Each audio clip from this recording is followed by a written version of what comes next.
Hello, Esther. So today is the final day, like you said, of the Mandela Washington Fellowship Summit here at the Omni Hotel in D.C.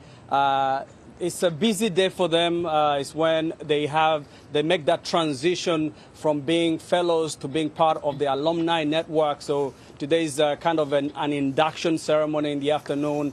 And then they have my favorite part of all day, which is the cultural gather. You'll see them if you're down here by the hotel. You see them dressed in their cultural regalia and traditional attire, beautiful colors, vibrant colors.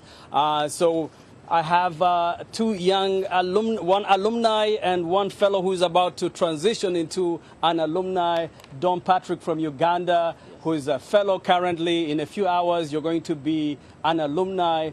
Talk to me about how important this was for you to be able to kind of, network with other young leaders from the continent. Yes, thank you so much. My name is Bujingo Don Patrick, an entrepreneur from Uganda. I'm managing director at Aloesha Organic Natural Health Products.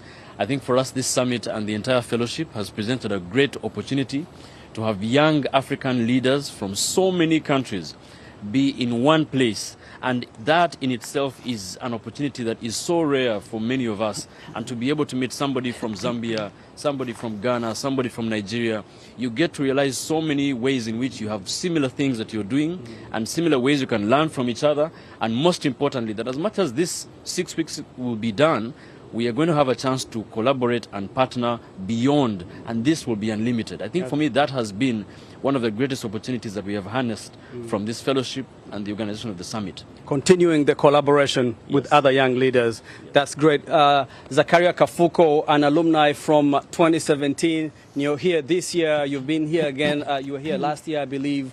What are you working on? How has your work changed since 2017 when you were a fellow?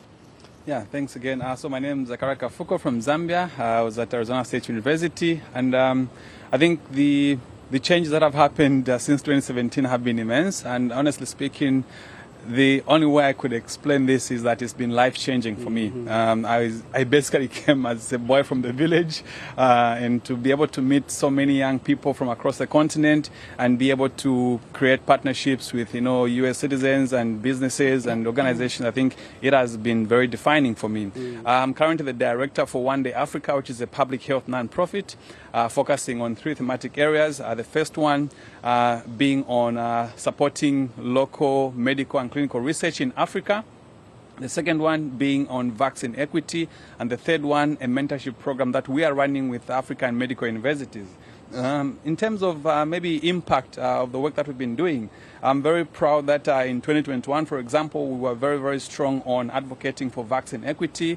And we did amazing work with world-leading scientists and, thought leaders, policy leaders, including Nobel laureates who signed our open letter, which we sent to the World Health Organization Director General, Dr. Tedros, calling for immediate access to COVID-19 vaccines for Africa. Okay. And I think the most exciting part for me right now is the malaria vaccines deployment campaign that we launched last year. Thank you very much, Zakaria Kafuko. Again, today is the final day. We're about to go in the gala in the evening, and part of there will be an impact award that will be handed out. So we'll bring you some more of the reporting tomorrow on how events went this evening. Back to you, Esther, in the studio.